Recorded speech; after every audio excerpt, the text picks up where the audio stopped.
Hello सांग मैंने good morning और welcome back to my channel. तो सांग मैंने केमती अच्छे समस्ते आशा कर समस्ते बहुत भलर थी मैंने भी बहुत भलर अच्छु। तो आज हूँ सोमवार एबे टाइम बर्तमान 6:10। तो ये तुम मानक सांगे नहीं आज ब्लॉग आरंभ करुँची। आई होप आज ब्लॉग तुम मानक भल लगे। तो सांग मैंने गाँव आसा पर देखिए घर अवस्था पूरा आउ माने नथिला कारण झड़ वर्षा है सब झरका तो खोली जाइथिला आउ घर सारा धूली बाली सब भर्ती आउ सब जिनस पत्र सब एपट एपट हो सब पड़ी तापर गछ सब सुखी गला देखा। तो आसिकी जी सब मनी प्लांट थिला ताक सब पानी चेंज करिकी आ घर द्वार झाड़ू देकी खड़की तापर भाभी टिके रेस्ट करी। तो से पूर्व ना कम सार दिए तापर रेस्ट करी कारण राति हेटू बस रे आसिकी एठी टायर्ड एते माने थक्का लगुला ना तो काम करने को इच्छा होनला। तो भाविली शोईकी उठिकी तापर काम करी किंतु घर द्वार अवस्था देखिकी तो भाविली आगे काम कर दिए तापर निश्चिंत भाव टे शोई पारि। तो से कली गाधे पाधे तापर शोइली। तो देखे उठला बेलू 10:30 11टा होगलानी। तो आ रोषेबास कर किसी इच्छा नाला जेहेतु संडे थिला तो बिरियानी आनी खाई देती आउ किसी से दिन करनथली। तो ब्लॉग करता भाविली किंतु देहर अवस्था देखिकी आ ब्लॉग भी करने को माने इच्छा कलानी। तो भाविली सोमवार ठारू स्टार्ट करी। तो पुणी जमती डेली ब्लॉग तुम मान सहित शेयर करी पुणी आज शेयर कर। तो सका उठिकी प्रथमे टे छात पटे वाक कर गचर देखिली फूल 2टा फुटी। तो फूल फुटे फूल तोलिकी आणिकी तापर कौन कली गचर सब पानी देली। पानी दे सारिकी ये बेडसीट जेहेतु ये झड़ फड़ होता ना सब बेडसीट धूली वाली जमी होता। तो भाविली टे मैंने बेडसीटा चेंज करदेवी आउ पिलो कवर भी सब चेंज करदेवी। तो भी चेंज करके आउ गोटे बेडसीट पकई। तो गाँव में जो थी ब्लॉग कर तो बहुत इच्छा थिला किंतु कर पाइलेनी कारण सब बंधुबांधव था घरे। तापर राति सारा आम राति अनिद्रा हो ठाकुर देखा तो एमती गलापर आउ माने ब्लॉग करने इच्छा हैलानी। तो से कौन माने ब्लॉग भी बन पारनी आग थर जहाँ बनई कि एथर कौन प्रकार ब्लॉग भी कर पारनी। तो भाविली जो मैंने कलिकता जाकि जगह को ब्लॉग बनैबी। तो देख ए सब सका सब बेडसीट चेंज करी घर करकुची। तो घर द्वार ठीक ठाक करके रखी मैंने साइज कर 2 दिन निहाती लगे कारण कपड़ा बहुत अच्छी आठी नहीं जाइए जितक तापर सब एठी भी बेडसीट सब चेंज कली। तो एगुड़ा सब बहुत गुड़े कपड़ा होगा सब चेंज कर मैंने कपड़ा काचिया पड़ो। तो एकाथर तो करहबनी तो अल्प अल्प करी। तो ये आगु सका उठी फ्रेश हो जाइली तापर ये पुअर दीदी आसिले तो चा पीबे। तो आज पूजा करता तो पूजा मो झीआरी आसी तो सी पूजा करदे पूजा करा पड़ोनी। तो मुझे कम रही से सेपटे पूजा करदेला। तो ये चा करुँची पुअर दीदी आसिले तो चा देकी मु भी चा पीकी तापर पुणी अलग कम लगे कारण कम तो सरबनी। देख केमती अवस्था है घर द्वार बर्तमान पड़ी रही। तो सोफा कवर सब चेंज करेंगे मैंने काढ़ी सब कुशन फुसन। तो ये सब जाकि कवर पकईकी चेंज करी। तो आगे टे चा पी दिए। तो माने देह एत खराब होता जाकि तंटी तो बसी जाता माने कथा भी कही पार नी। भी टिके टिके जस्ट अच्छी माने कमी ना अल्प कमी। तो तंटी तो शीघ्र छाड़बनी जिते थर जाऊँगी कौन ज्ञान तंटी गली पकई कौटी आसी। एबे देख सोफा कवर सब चेंज करदेली। तो कुशन फुसन सब कवर आगु काढ़ी रखी थी तो खाली कुशन कवर पूरेकी तापर कर। तो एपर्यंत जदि कौन मोर सांग वीडियो देखुव ताले प्लीज गोटे लाइक करदेव आ वीडियो भल लगी चैनल सब्सक्राइब करदेव। तो कमेंट कर जानव वीडियो केमती लगुच तुमको। तो ये सब कुशन कवर सब पूरे देली। तो सोफा कवर अलरेडी सब चेंज कर देजी। तो एतिकी सब कम सारिकी चेष्टा करुँची सका उठिकी घंटे 2 घंटा भितर सब घर काम शेष करने ना जदि माने घर काम डेरी हो तो सब कम डेरी हो मेन सकाळटा है गाधुआ ठाकुर पूजा। तो आज से चिंताटा मोर नाही। तो से निश्चिंत भाव मुझे कम करें आबे टेबिलटा को भी टिके भल से पोछीदेवी। तो सांग मैंने जिते बड़े आम घरे न था कौटी जाई था घर बंद करी तो आसला देखा जाए बहुत धूली आ सब जिनपतर बहुत धूली जमी जाइए।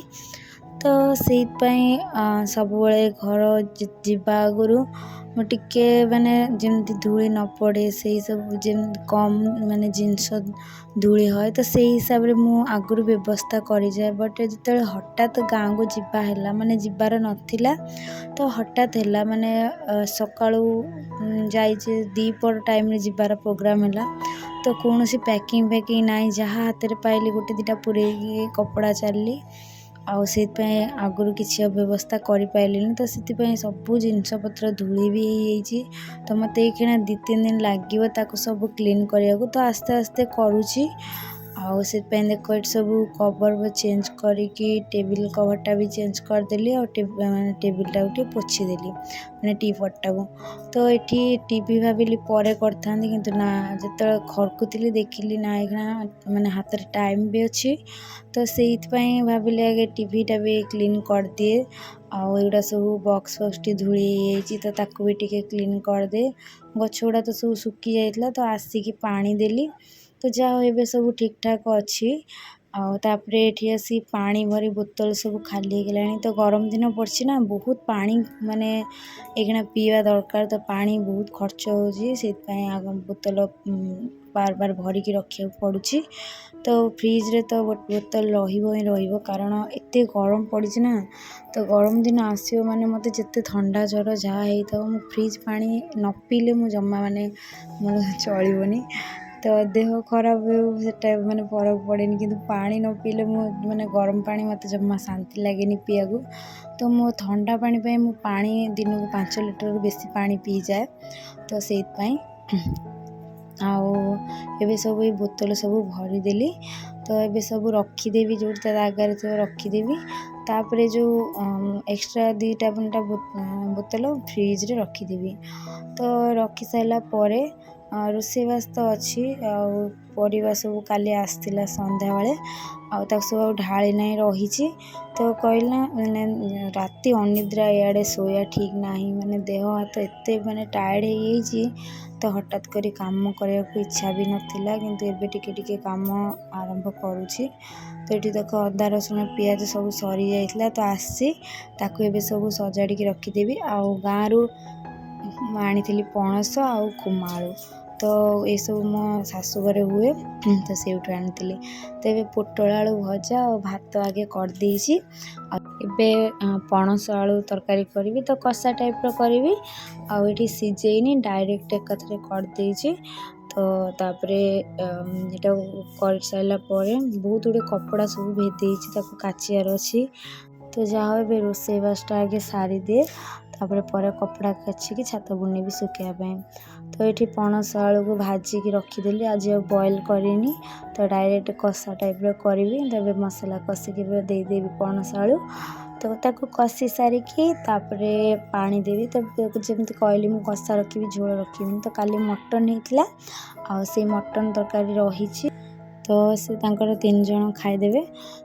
ତ ଏବେ ଦେଖ ଖାଇବା ପିଇବା ଏବେ ସରିଗଲା। ତ ଏବେ ସନ୍ଧ୍ୟା ଟାଇମ୍, ତ କପଡ଼ା ମୁଁ କହିଥିଲି ଯେମିତି କାଚିଥିଲି, ତ ବହୁତ ଗୁଡ଼ିଏ କପଡ଼ା ସବୁ ଛାତ ଉପରେ ଏବେ ଶୁଖେଇଦେଲି।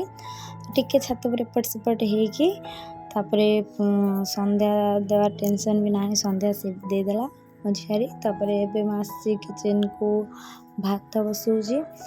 ଭାତ ବସେଇକି ଏପଟରେ ସବୁ ବାସନ ଯେଉଁ ଦ୍ୱିପହରେ ମଜା ହେଇଥିଲା ତ ତାକୁ ସବୁ ଏବେ ରଖିଦେବି। ପାଣି ସବୁ ମାନେ ଶୁଖିଗଲାଣି, ବାସନ ଝଡ଼ିଗଲାଣି, ତ ତାକୁ ସବୁ ଷ୍ଟାଣ୍ଡରେ ରଖିଦେବି। ତ କିଛି କପଡ଼ା ଦ୍ୱିପହରର ବି ଥିଲା, ତାକୁ ବି ରଖିବାର ଅଛି। ତ ଏତେ ଗୁଡ଼ିଏ ସବୁ କାମ ଏକାଥରେ କଲି, ଆସ୍ତେ ଆସ୍ତେ କରି କାମ ଗଲେ ତ ଟାଇମ୍ ଅନୁସାରେ ଗୋଟେ ରୁଟିନ୍ ଅନୁସାରେ ଗୋଟେ ବାଇ ଗୋଟେ କଲେ ନା କାମଟା ବି ଜଲ୍ଦି ଶେଷ ହେଇଯିବ, ଆଉ ଜଣା ବି ପଡ଼ିବନି। ତମେ ଦେଖ ବାସନ ସବୁ ରଖିଦେଲି ସଜେଇକି। ତ ଏବେ କପଡ଼ା ଗୁଡ଼ା ସବୁ ଭାଙ୍ଗିକି ରଖିଦେବି। ତ ଏଇ ଏକ୍ସଟ୍ରା ଗୋଟେ ଦୁଇଟା କପଡ଼ା ଗୁଡ଼ା ସବୁ ଦ୍ୱିପହରେ ହେଇଥିଲା। ତାପରେ ବେଡ଼ସିଟ୍ ଗୁଡ଼ା ମାନେ ଏମିତି ଶୁଆ ହେଇଥିଲା ନା, ସେଇଥିପାଇଁ ସବୁ ଅସଜଡ଼ା ହେଇଥିଲା, ତାକୁ ବି ଆଉ ଥରେ ସବୁ ସଜାଡ଼ିକି ରଖିଦେଇଛି। ଆଉ କପଡ଼ା ଭାଙ୍ଗିକି ରଖିସାରିଲା ପରେ ପୁଅକୁ ଟିକେ ପଢ଼େଇବି ଅଧଘଣ୍ଟା, କାରଣ ତାର ଆଜି ଆଡ଼ମିସନ୍ ହେଇଯାଇଛି, ଆଉ ବହି ବି ଦେଇଛନ୍ତି। ତ ତାପରେ ତାକୁ ଏଇକ୍ଷିଣା ଟାଇମ୍ ଟିକେ ଅଧିକ ଦେବାକୁ ପଡ଼ିବ, ନହେଲେ ବଦମାସ୍ କରିବ, ପଡ଼ିବନି। ତ ଚାଲ କପଡ଼ା ପତ୍ର ଭାଙ୍ଗିକି ଏବେ ସବୁ ଆଲମାରିରେ ସଜାଡ଼ିକି ରଖିଦିଏ। ତ ସାଙ୍ଗମାନେ ଭିଡ଼ିଓ ଯଦି ଭଲ ଲାଗୁଥିବ ତାହେଲେ ପ୍ଲିଜ୍ ଗୋଟେ ଲାଇକ୍ କରିଦେବ। ଆଉ କେମିତି ଭିଡ଼ିଓ ଲାଗୁଛି କମେଣ୍ଟ କରି ନିହାତି ଜଣାଇବ। ତ ଯଦି କେହି ମୋର ସାଙ୍ଗ नुआ आस चैनल को ताहले चैनल टाको सब्सक्राइब करदेव। मु गोटे दिन छाड़ी डेली ब्लॉग अपलोड करे तो प्लीज मैंने सपोर्ट रहिबो आ चैनल टाको सब्सक्राइब करदेव। वीडियो भल लगे लाइक निहाती करदेव। तो चलो ये सब कपड़ा सब भंगा होकर रखा हो गला। तो आज मोर ब्लॉगटी ये शेष करुँची। रात तो कौन खाए पाए ना कम तो किसी रोसे ना राति खाली मैगी करदेवी। तो से बेसी किसी काम भी ना तो ये कम था बस ये सरीगला कौन काम ना। तो सांग मैंने आज ब्लॉगटी ये शेष करुँची। तो आशा कर समस्त भल लगी। तो रोची पुणी देखा हम आउ गोटे नुआ ब्लॉग रे। तो से tata bye and good night.